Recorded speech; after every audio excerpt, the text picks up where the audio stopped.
Me chamo Ellen, sou a atual diretora do Gestim e vou falar sobre os desafios de gestão, os dilemas organizacionais. Vou iniciar falando sobre a consolidação da nova estrutura organizacional.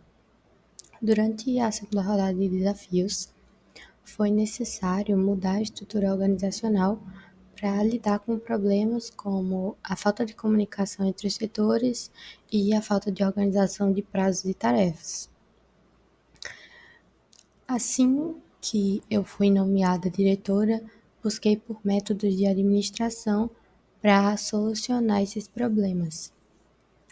O primeiro método a ser usado foi o Trello, que já havia sido comentado anteriormente por alguns membros da equipe, mas que não tinha sido aplicado. No Trello foi possível organizar as tarefas e ter uma visualização dos prazos e do funcionário responsável por cada tarefa, ajudando assim também a analisar o desempenho de cada membro da equipe. Outro método que foi trazido para os membros foi a matriz de Eisenhower, onde você organiza as suas tarefas, obrigações por nível de urgência e importância, o que ajuda na otimização do tempo. Aqui temos o exemplo do quadro do Trello, onde tem os setores e em cada setor é colocado suas tarefas e os prazos e o responsável por isso. E temos também aqui o exemplo da matriz de Eisenhower, onde é possível entender como que funciona a organização de cada quadrante. Essa matriz também foi utilizada na hora de organizar a realização dos desafios da terceira rodada.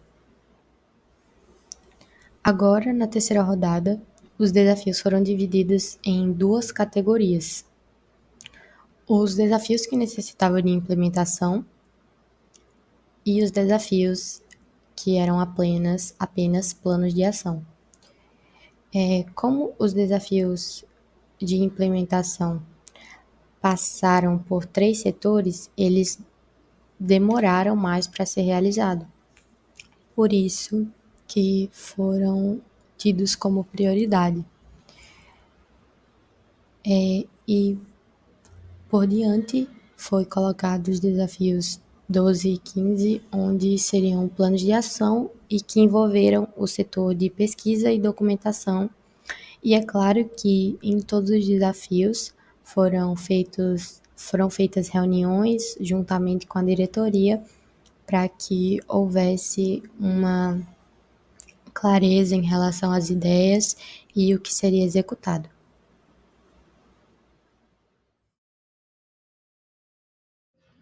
Situação problema. A empresa sofre um ataque cibernético que compromete a segurança dos dados dos clientes. Contextualizando, nos últimos anos, com a expansão das redes e da internet, o ambiente corporativo se transformou, ou seja, as informações que antes eram enviadas por meio de cartas, por meio dos correios, por exemplo, agora circulam digitalmente, tornando os processos muito mais ágeis. Além disso, essa evolução trouxe uma maior aproximação entre as empresas, clientes e fornecedores, fornecendo ali uma maior conexão e automaticamente uma melhor comunicação entre eles. Mas essa digitalização, além de todos os benefícios, trouxe novas ameaças. Hoje, as empresas enfrentam perigos que podem comprometer desde suas operações até a sua própria existência.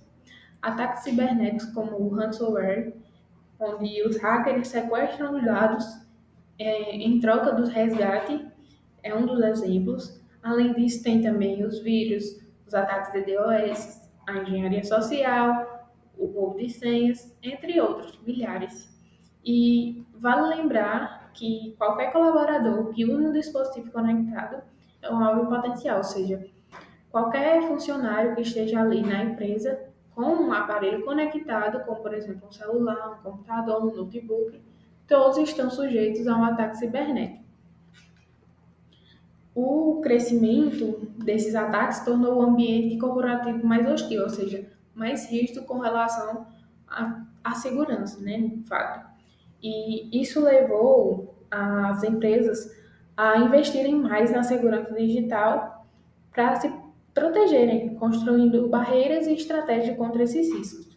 Que, como dizem especialistas, né, a segurança só se torna prioridade quando há a ameaça real de alguém tirar proveito das falhas.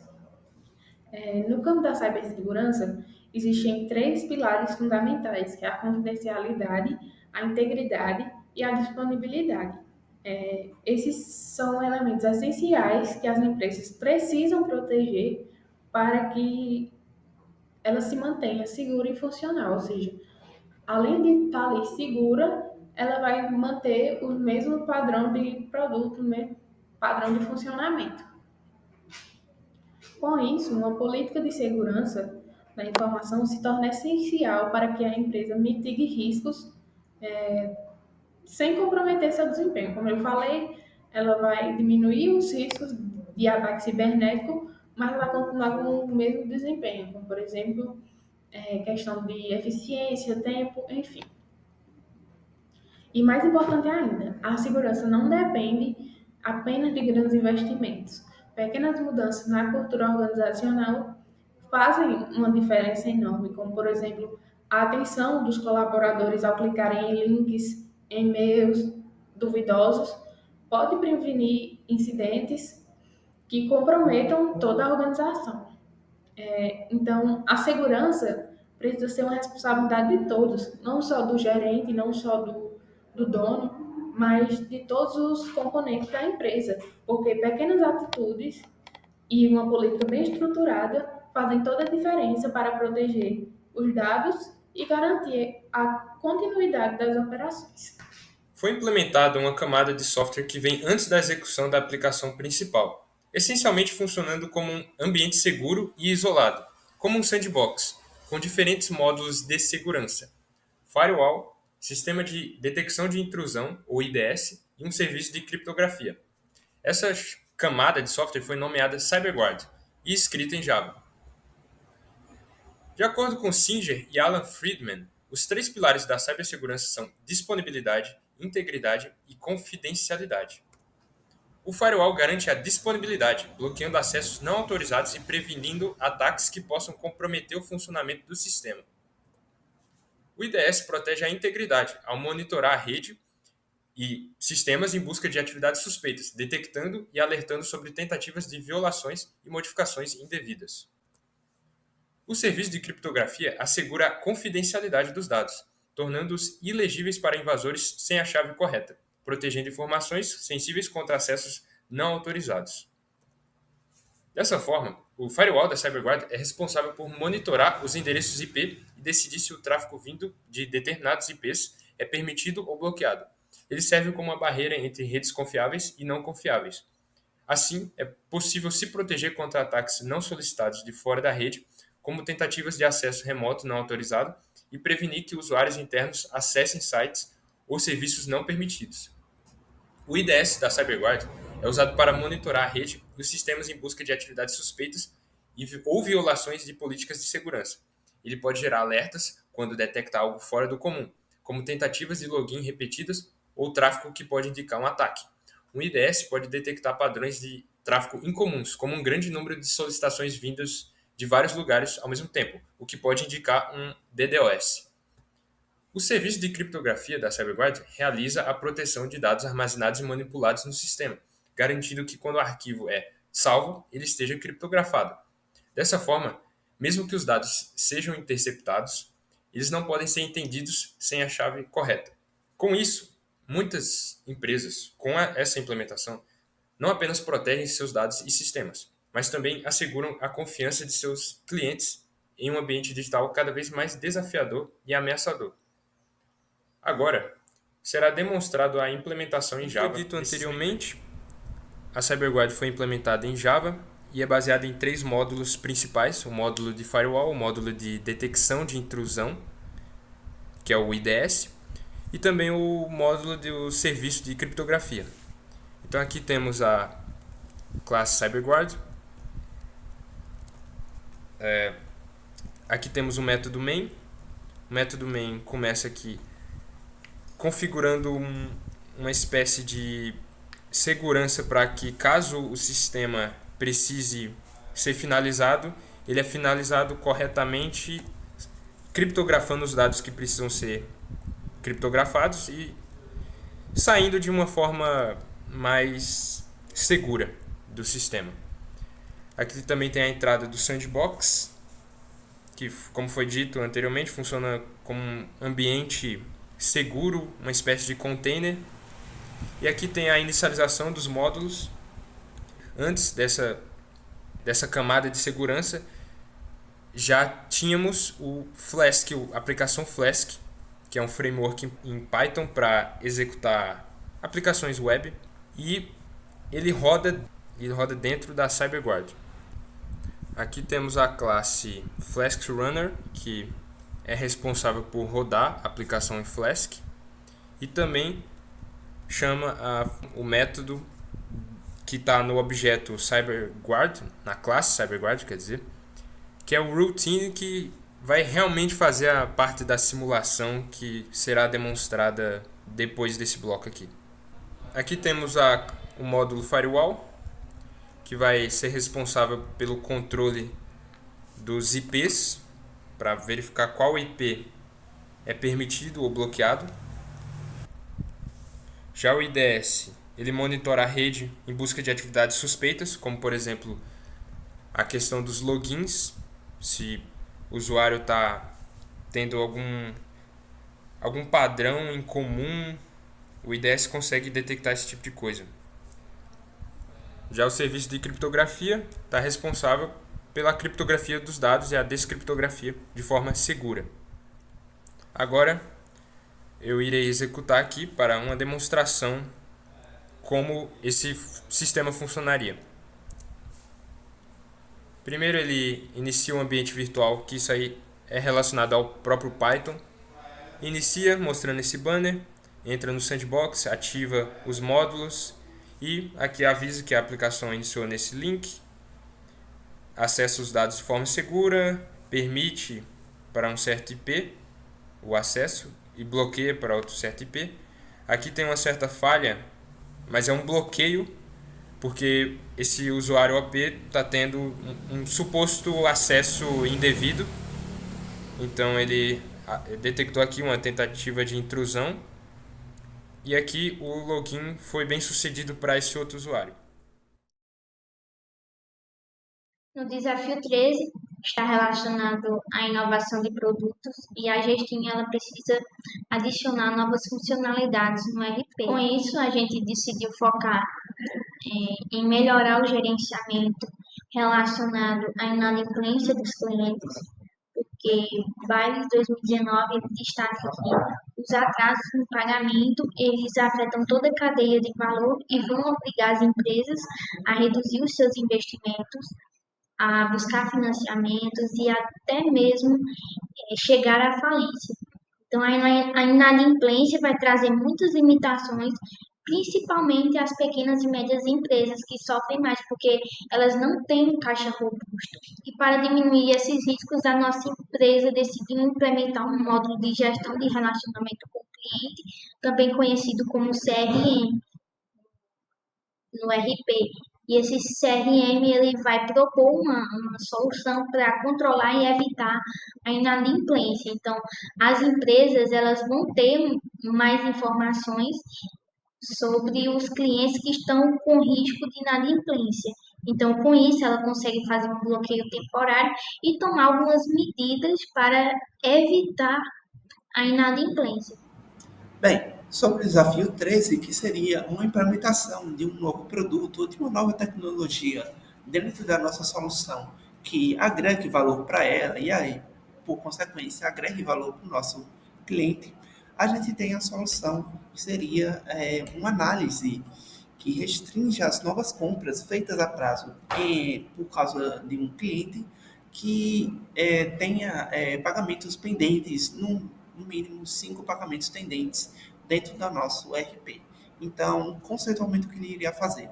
Seria feita uma análise de todos os pagamentos realizados com aquela identificação de cliente registrados dentro do nosso RP, e caso esses pagamentos pendentes não tenham sido efetuados, contabilizem 5 ou mais, esses pagamentos, todas as compras a partir da quinta, no caso, sexta, sétima, seriam bloqueados pela nossa plataforma até que o nosso usuário ou o nosso cliente que esteja tentando efetuar a compra pague alguma das compras até chegar em um valor menor do que 5, assim, garantindo que não haja uma sonegação ou um não pagamento de um bem de uso comum da nossa plataforma. A plataforma por si já bloquearia esse tipo de transação.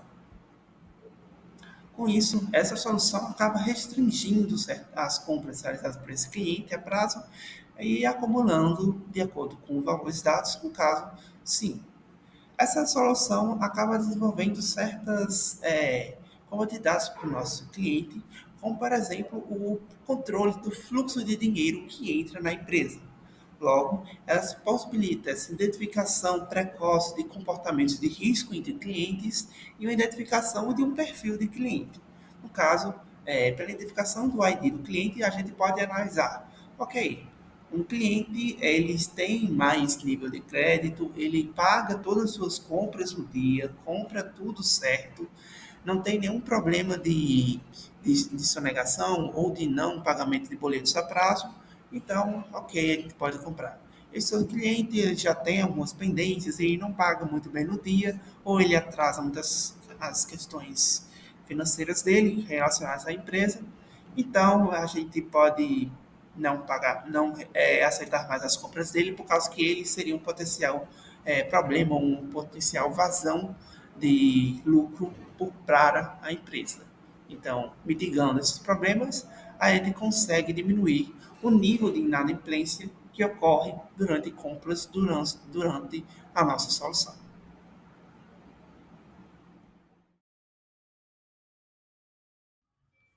O termo sustentabilidade é algo que vem crescendo gradativamente em nossa sociedade e, com isso, torna-se de grande relevância para as organizações.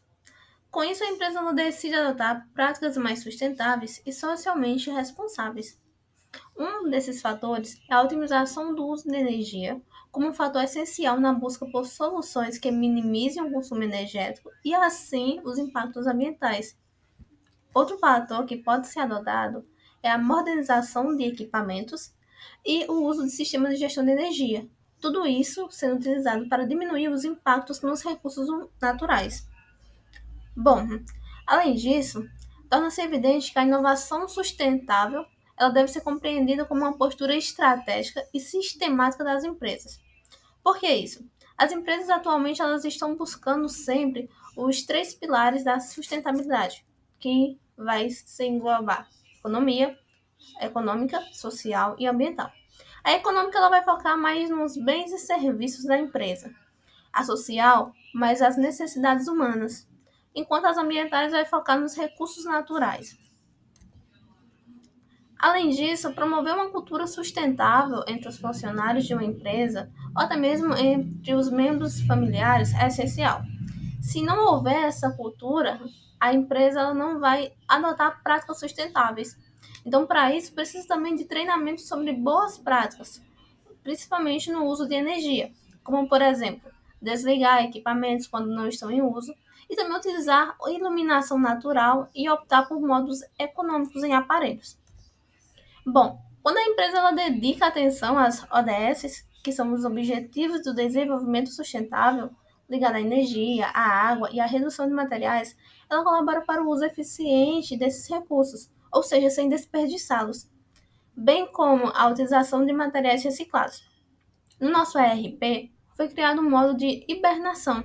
Com isso, diminui o uso da energia, diminui o uso energético, conforme será explicado mais à frente. Dado o contexto apresentado anteriormente por Daniele, temos a continuação da explanação, visando agora as ideias e a implementação e as implementações, né, no ERP. Como a sustentabilidade é um ponto crucial para o crescimento de uma empresa e seu desenvolvimento perante a sociedade, reduzir o consumo de energia é um ponto que, além de ter impacto direto ao meio ambiente, também ajuda na redução de gastos, ou seja, minimiza aquele uso indevido tanto da energia como dos recursos materiais, como dos recursos presentes na empresa e nos diversos setores. Então, preservar esse uso indevido, ter essa cautela, é um ponto que traz um panorama sustentável para a empresa. Partindo para o RP, a ideia central foi implementar um sistema de gestão de energia, o SGE, que consistia em um modo de hibernação barra suspensão, de acordo com o tempo de atividade do programa. Pensando nisso, foi implementado também um modo de inatividade, que se ativa automaticamente fora do horário de expediente. Esse horário vai ser definido por um administrador e cabe ali, tem essa flexibilidade. Caso o usuário, o operador, precise passar um pouco do horário, ele avisa o seu superior e o administrador concede essa exceção e o sistema ele roda um pouquinho além. Não partindo disso, aliás, não sendo esse o caso, a partir do momento que chegar ao fim do expediente, vai entrar em um modo onde o login é finalizado e o computador entra em um modo de suspensão, né? Então, esse modo inativo economiza energia e proíbe esses acessos, proíbe esses acessos fora do horário de expediente, o que traz essa segurança, para a gente que pensou nesse sistema de gestão de energia, que se preocupa com o fator desse gasto, desse uso consciente da energia mediante ao nosso produto, ao nosso programa e, de certa forma, a nossa empresa, ou a empresa que vai estar utilizando. Então, ter esse cuidado é um ponto crucial e é o que nos fez implementar essa nova funcionalidade no ERP. Olá, meu nome é Natália e agora nós iremos abordar sobre o desafio 12, onde a Gestinela agora ela enfrenta uma crise econômica. Isso vai afetar diretamente a demanda por produtos e por serviços da empresa. E a gente decidiu fazer o nosso plano de ação baseado no cenário da Covid-19. E a gente conseguiu perceber que as empresas elas passaram por um momento muito grave e precisaram se reestruturar para se manter competitivo no mercado. Nesse cenário, o plano de continuidade de negócio ele vai se destacar como uma ferramenta para que as empresas consigam superar essas dificuldades. Então, esse plano ele vai mitigar os riscos imediatos, mas ele também vai trazer uma maior resiliência organizacional para a empresa e ele também necessita de um envolvimento muito grande dos colaboradores, porque os colaboradores eles necessitam seguir o plano e também esse plano pode ser que ele seja ajustado. Então ele tem que ter essa flexibilização para o ajuste dele. E aí, baseado na nossa análise, a gente fez um estudo, né? E propomos algumas estratégias para enfrentar a crise, né? Como, por exemplo, essa da Covid-19, que a gente decidiu estudar. Esse plano ele envolve a renegociação de preços, tem que fazer uma relação entre oferta e demanda, é muito importante em qualquer análise de mercado para que as empresas elas consigam se permanecer competitivo no mercado. E aí, ao realizar a pesquisa, a gente viu que, de acordo com Bernard e Cockerill, eles mostram que a renegociação de prazos também é muito importante, porque vai evitar a inadimplência temporária e também vai trazer um relacionamento com o cliente mais forte. Outro ponto foi a adoção do home office. A gente verificou que essa foi uma estratégia muito popular, adotada pelas empresas, e é uma estratégia que perdura até hoje, mesmo após o cenário da pandemia. Muitas empresas, após a pandemia, passaram a adotar o trabalho híbrido ou o trabalho 100% remoto, e isso trouxe uma redução de custos para a empresa. Outro ponto que a gente também trouxe, a gente propôs, foi a questão da automação dos processos, que um autor de 2023, ele reforça que a automação permite que a empresa ela continue oferecendo um suporte e que a empresa também consiga reduzir os seus custos. No estudo dele, ele reforça que durante a pesquisa, as pessoas optaram por um processo de atendimento automatizado. Então, além de ter essa redução de custos com uma pessoa específica que está ali dedicado para fazer apenas o atendimento ao cliente, de acordo com o Kilma, esse processo de automação ele também vai melhorar a eficiência do processo de atendimento. Bem, sobre a resolução do desafio 12 e como a Gestim tomou medidas para a resolução dessa solução, a gente se focou em resolução em alguns pontos específicos. Esses pontos estão apresentados aqui no slide, como essa previsão de demanda aprimorada, que a gente analisaria por meio do histórico de assinaturas da nossa solução, do nosso software, como é o ciclo de compra da nossa solução, quais são os momentos que tem alta e tem baixa entrada de novos contratos, e com isso a gente consegue fazer uma análise mais bem aprofundada sobre receitas, sobre previsão de receitas, quanto que a gente vai ter daqui a alguns meses, e isso em um setor, em uma área em que seja impactada por algum tipo de crise ou algum tipo de desafio, pode se tornar um elemento crucial para a saúde da empresa a um longo período. Outro componente adicionado seria esse elemento de colaboração entre os setores para promover esse ambiente de transição suave e sustentável de acordo com os desafios. Um dos elementos que foi aplicado seria a implementação do sistema de home office atrelado a uma solução online. Uma das soluções exemplificadas foi o uso da plataforma Gatter, que utiliza elementos lúdicos, como se fosse um videogame, para adicionar coisas de interação, adicionar menus de tarefas de execução. Seria basicamente como um escritório implementado e gamificado para garantir que mesmo os funcionários ainda estejam longe em suas casas, que eles ainda tivessem toda essa interação ainda fosse mantida. E o terceiro ponto seria a definição de manuais que ajudassem na compreensão e na dinâmica dos pontos anteriores citados e como eles seriam aplicados. Nesse caso, irei listar alguns deles. No caso de previsão de demanda. No caso de previsão de demanda, a gente tem o nosso pacote padrão, que, se não me engano, ele oferece algumas funcionalidades, desde do RP em si, as alterações ou customizações que o cliente pode pedir, e outro componente que seria o suporte ao nosso RP. E também as partes de armazenamento de dados. Com essa previsão de demanda, a gente pode estabelecer um preço do nosso RP variável a depender das funcionalidades que o cliente for querer.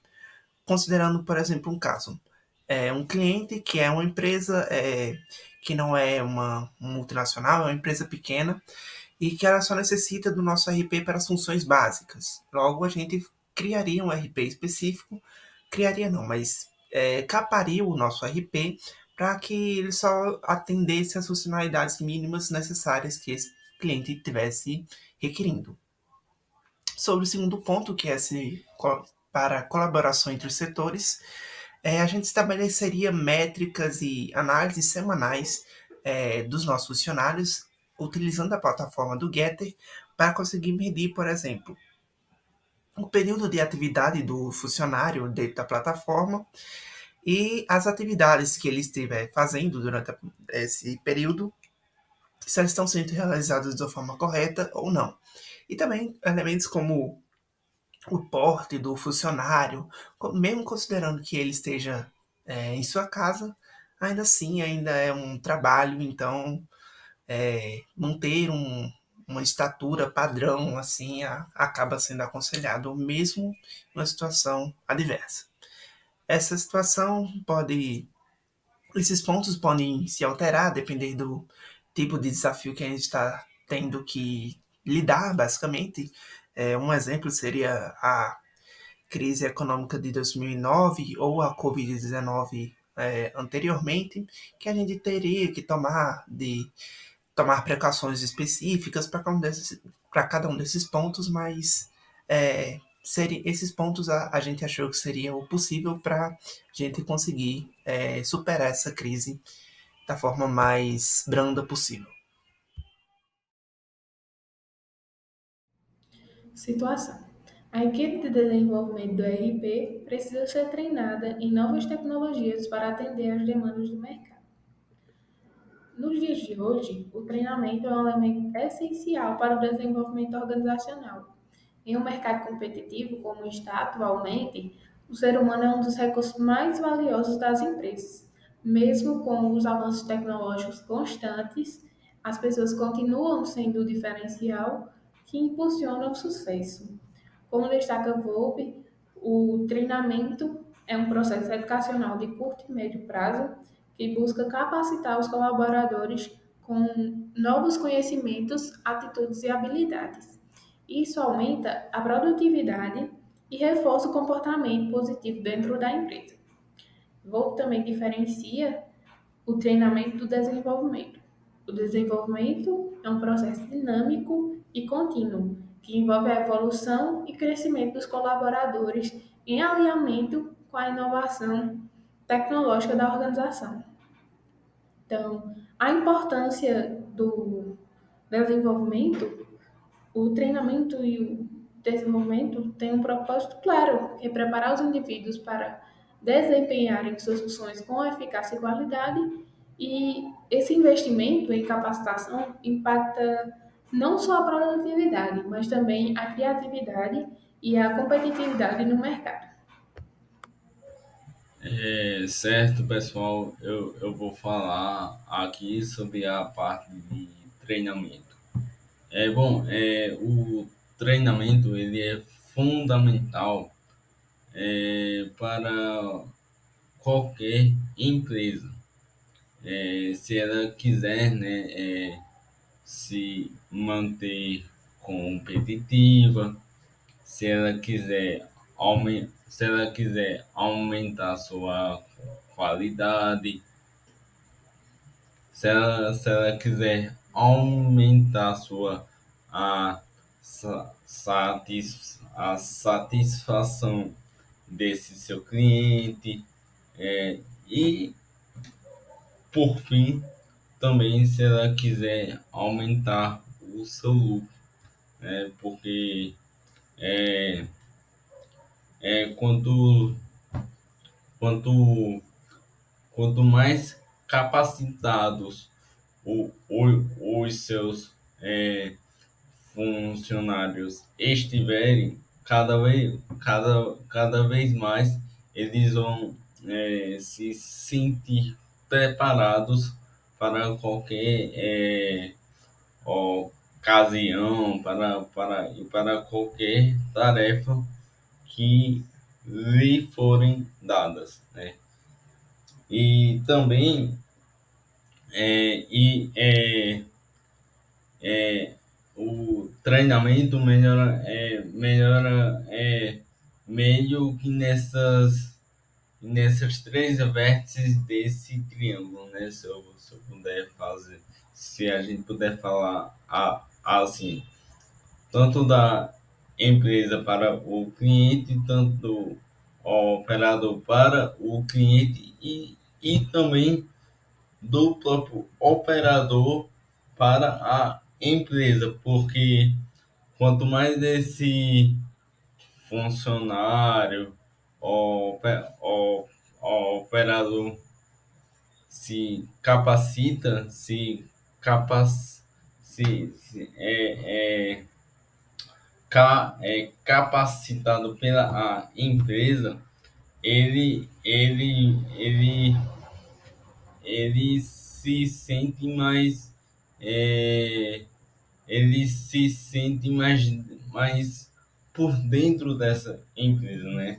Ele, ele vai querer trabalhar mais, ele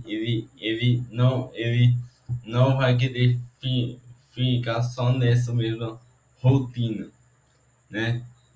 Bom, e falando um pouco mais sobre o treinamento, a, é, ao longo das nossas pesquisas, a gente viu sobre as etapas do processo de treinamento. Primeiro ponto de seria o de agnóstico, perdão, que é quando a empresa eita, que eu tenho que dar esse treinamento para meus funcionários, para melhorar a sua ca- capacidade de vendas, para melhorar o, o jeito deles falarem com o nosso cliente. É lógico que isso pode variar do tipo, do setor dessa empresa, né? Do mini setor onde esse operador está e etc. Bom, falando sobre o segundo ponto, seria sobre a programação desse treinamento, que é como será feito esse treinamento, né? Se será, como eu falei aqui, né, sobre marketing e venda, ou melhor, sobre a persuasão e venda, né? Aí bora dizer que é uma loja que ela quer fazer o setor, que ela quer fazer a semana do marketing do marketing e venda, né? É, falando dessas duas temáticas, aí essa essa programação seria basicamente como será feito esse programa, né? Como é que ele vai atender às necessidades desses funcionários, né? Dessa empresa. Bom, no nosso penúltimo tópico também temos a implementação, que é como ele será feito, né, na sua prática, desde os dias, horários, materiais, se será online, se será offline, entre várias outras variáveis, né, que podem surgir. E também sobre e também temos a avalia e também temos e também temos, perdão, a avaliação, que seria a análise dos resultados, que seriam os KPIs, né? Onde quando a gente fala sobre KPIs, né? E nessa parte temos dois tipos de KPIs, né? Que seria do operador que fez o treinamento, se ele gostou, que ele achou, se ele acha que isso melhora a sua vida profissional, né, como um trabalhador. E também um outro tipo de KPI seria da própria empresa que fez esse treinamento, onde ela vai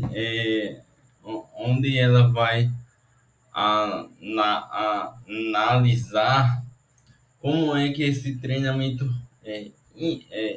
impactou sobre os treinadores? Como é que esse treinamento impactou no, nessa, ó, nessa, ó, nessa operação?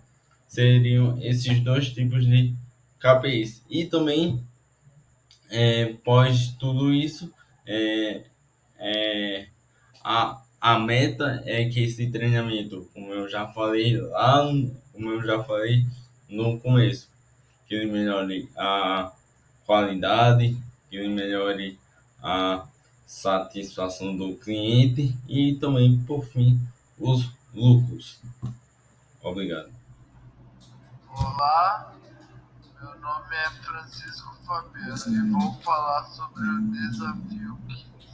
No desafio 15, tratamos com um plano de ação, com 3 métodos de treinamento e capacitação na empresa, que são treinamentos específicos sobre as funcionalidades do RP, realização de simpósios e, por fim, tutoriais em vídeos e textos.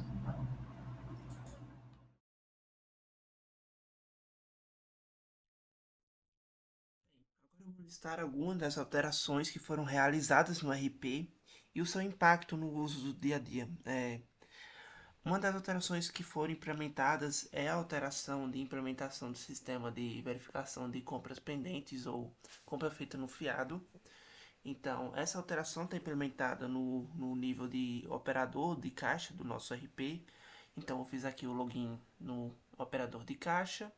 Na aba de pedidos aqui a gente tem a lista de todos os pedidos que foram feitos, de todas as compras feitas dentro do nosso ERP. E aqui, como vocês podem ver, está somando algumas compras com pagamento pendente ainda. No caso, aqui está somando 5 compras. O que vai acontecer caso eu tente fazer um novo pedido atrelado ao ID desse comprador que está com essas compras pendentes? O RP, em teoria, é para apresentar uma mensagem dizendo que não é possível concluir esse pagamento por causa dessas compras ainda não pagas. Se eu tentar aqui fazer um novo pedido, se eu fazer um novo pedido com o ID do cliente que está atrelado a essas compras não pagas e colocar aqui para fazer afiado também e tentar concluir, aparecer essa mensagem: o cliente excedeu a quantidade de pedidos não pagos, o cliente precisa fazer pelo menos um pagamento. Para que o cliente volte a conseguir fazer compras fiado dentro da nossa solução, ele teria que pelo menos fazer algum pagamento de alguma das compras anteriores para ficar abaixo do limite de 5 compras. Então, aqui como exemplo, terminei de fazer um pagamento aqui. E aqui, voltando aqui na parte do pedido, eu vou fazer outro pedido aqui aleatório e atrelar ao ID do nosso cliente, no caso, Torvaldo aqui. Colocar para fazer afiado, clicar em concluir, pronto, o pedido feito no fiado já está registrado dentro do nosso RP. Mas a partir de agora, ele só vai poder fazer outros pagamentos caso ele pague as contas pendentes dele. A segunda alteração que foi realizada dentro do nosso RP está referente a algumas funções sobre o horário de funcionamento da empresa. Esse horário de funcionamento está disposto sobre alguns níveis de acesso da nossa solução e o impacto deles pode variar. Mas o que ele faz mais categoricamente? Ele bloquearia a tela do usuário ao passar de um tempo limite de execução do nosso RP. No caso, primeiramente, essa solução só está implementada no nível de acesso de operador da nossa solução. No caso, se a gente for para um nível de administrador ou de manager, essa solução não vai estar, não vai ter impacto dessa alteração na solução. Então, qualquer administrador ou manager vai poder mexer dentro da solução, mesmo fora desse limite de tempo estabelecido anteriormente, mas os operadores vão ter que mexer somente no período de tempo pré-determinado. O período de tempo pré-determinado estabelecido anteriormente para o uso dessa solução foi que começa de 8 horas da manhã e vai até as 18 horas e 42 minutos, mais ou menos. Eu vou fazer o login aqui no operador só para exemplificar aqui como seria, como o operador vai ver na tela dele quando o sistema for fechado. Então, ele está aqui executando suas funções normalmente, e quando o sistema é passado, quando não tem mais tempo de uso, ele fecha o RP e volta para a tela inicial. Se eu tentar fazer login de novo, eu não consigo. Se eu tentar entrar como administrador e ver aqui com a senha, e tentar fazer um login como um nível de acesso de operador, eu também não vou conseguir. Isso só está determinado para aquele tempo limite, que no caso aqui é de 8 às 18 horas.